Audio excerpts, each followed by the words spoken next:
Research aptitude का आज question देखते हैं हम। Which of the following is not a longitudinal design. हमें बताना है कि इसमें से कौन सा लॉन्गिट्यूडिनल डिज़ाइन नहीं है।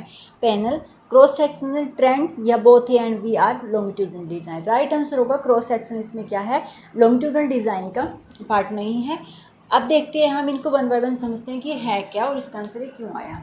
सबसे पहले हम देखते हैं कि लॉन्गिट्यूडिनल डिज़ाइन क्या होते हैं। लॉन्गिट्यूडिनल डिज़ाइन होती है जब हम किसी भी जब पॉपुलेशन का सैंपल लेते हैं और एक सैंपल को लेकर हम उस पर क्या करते हैं, बार बार हम उस पर रिसर्च करते हैं। हम देखते हैं कि जो हमने रिसर्च की, जो भी हमारा कि उसका अफेक्ट क्या पड़ा है हमारे जब इन सैंपल लिए। जैसे a research study where a sample of a population study at interval to examine the effect of a development, कि क्या विकास के प्रभावों की जाँच करने की जनसंख्या के नमूने के अंतराल का अध्ययन किया जाता है। जो भी हम कोई भी सर्वे करते हैं किसी भी चीज़ पे, कोई बीमारी है या किसी भी डेवलपमेंट पे या कोई भी चाहे कंपनी को प्रोडक्ट में, उसके देखते हैं हम विकास क्या कुछ हो रहा है, या किसी एज ग्रुप पे हम स्पेशली कुछ भी कर रहे हैं तो वो क्या देखते हैं, हम उनका देखते हैं कि क्या इफेक्ट रहा है, किस तरीके से हम उसको सैंपल को लंबे समय तक एक सैंपल पे स्टडी करते हैं। ठीक है, एक चीज़ पे।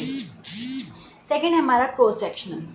क्रॉस सेक्शन क्या है, in which you collect data from many different individual at a single point. इसमें क्या होता है कि बहुत सारे इंडिविजुअल को लेकर हम, लेकिन सिंगल पॉइंट इन टाइम, मान लो एक सिंगल पॉइंट पे हम काम करते हैं। एक सिंगल, इसमें क्या था, हमने पॉपुलेशन ली, एक साथ हमने सर्वे किया, सबको कलेक्ट किया, और इसमें क्या था, सिंगल पॉइंट पे हम बात करते हैं। इसमें इनके दोनों का पहले आपको एग्जांपल बता देती हूँ, आप इजी और क्लियर हो जाएगा।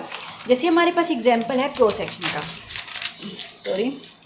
क्रॉस सेक्शन का एग्जांपल है हमारा कि participant at of different age study at the same time, कि अलग अलग एज के हमने लोग लिए, उन पे क्या किया, सेम टाइम पे हमने स्टडी की। ठीक है, और लॉन्गिट्यूडिनल क्या है कि एक ग्रुप के, मान लो इसमें हमने किया कि बच्चे भी ले लिए, बड़े ले लिए, हमने देखा किसी, मान लो कोई मेडिटेशन का इफेक्ट है, किसी चीज़ का इफेक्ट है, हमने देखा कि इस एज पे क्या है, उससे बड़ी एज पे क्या है, ओल्ड एज पे क्या है। ठीक है, तो वो देखा। और इसमें क्या होगा, लॉन्गिट्यूडिनल में हम एक ग्रुप को लेंगे। अगर हम बच्चों को ले रहे हैं तो बच्चों को लेंगे, अगर हम ओल्ड एज को लेंगे तो ओल्ड एज के लेंगे। ठीक है, और अगर हम मीडियम जो मान लें हम कहीं मिडिल एज वाले लोगों को ले रहे हैं तो उसमें मिडिल एज के लोग ही आएंगे। ठीक है, तो इस तरीके जब एक सेम मतलब कि लोग होंगे और उस पर एक टाइम में स्टडी हम करेंगे। ठीक है, तो वो ये है दोनों एग्जाम्पल। आई होप कि क्लियर हो गया होगा।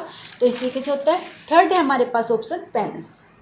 क्रॉस सेक्शन बता दिया, लॉन्गिट्यूडिनल बताया, अब है हमारे पास पैनल। पैनल डिज़ाइन क्या होता है कि यूजेस व्हेन रिसर्च सैंपल एक ग्रुप और पैनल, जब एक सैंपल लेते हैं मान लो हम, और पार्टिसिपेंट देन मेजर सम वेरिएबल्स और variables of interest eight more than one point in time from a sample. ठीक है, एक पॉइंट से ज़्यादा पे हम कोई भी जब सैंपल हम रिसर्च करते हैं तो वो होता है पैनल।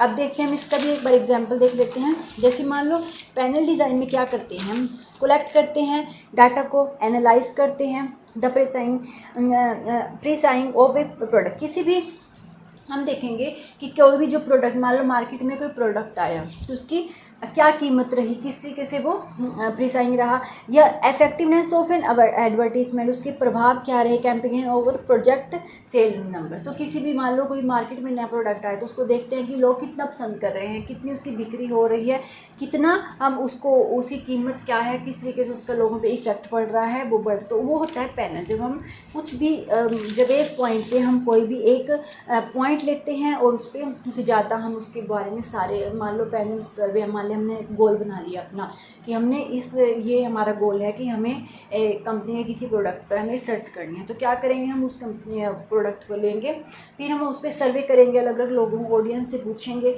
लोगों का क्या विचार है कि उसकी जो कीमत है उसको लेकर लोगों को क्या है, सही लग रही है लोगों को, उसका इफेक्टिव क्या है, या उस प्रोडक्ट को कितना लोग पसंद कर रहे हैं। तो वो सब हम सर्वे उसको करेंगे, उसकी कलेक्ट करेंगे डाटा, वो होता है पैनल डिज़ाइन। ठीक है, और फोर्थ हमारे पास जैसे ऑप्शन है ट्रेंड। ठीक है, ट्रेंड क्या होता है, a trend is a recurring pattern or trend analysis to practice of collecting data is in an attempt to spot that pattern when the user need and behavior are changing rapidly।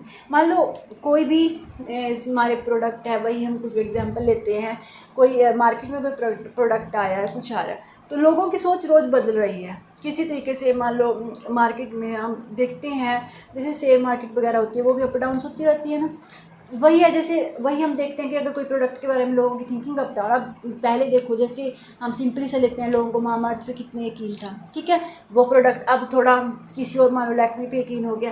तो इस तरीके से जब लोगों का up downs या किसी भी चीज़ में हमारी थिंकिंग जब अप डाउन बदलती रहती है, तो उस तरीके से ट्रेंड एनालाइज करता है is a method that act as a window into future demand. तो उस तरीके से वो देखता है कि यूजर्स की डिमांड फ्यूचर में क्या होगी, इसमें ये हेल्प करता है, वो कंपनी को हेल्प करता है कि हाँ लोग यहाँ मान लो कोई प्रोडक्ट उन्हें पसंद नहीं आया, तो वो बताते हैं कंपनी को क्यों उनको ये प्रोडक्ट पसंद नहीं आ रहा है, उसमें क्या रीज़न लग रहा है, उसकी कीमत ज़्यादा लग रही है या उसका उन पर इफेक्ट अच्छा नहीं हो रहा, उनको अच्छी तरीके से उनको सही नहीं लग रहा, तो वो उसकी कमी बताएंगे ताकि वो फ्यूचर के लिए उन कमियों को दूर कर सके और वो आगे उनमें ट्रेंड में कि आगे वो ला सके उसको बाजार में। तो इस तरीके से होता है ट्रेंड।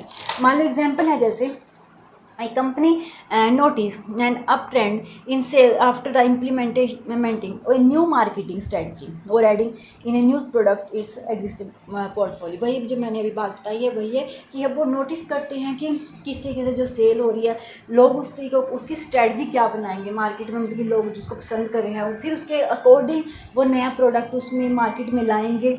ठीक है, तो ये होती हैं इनके पॉइंट। आई होप कि आपको क्लियर होंगे।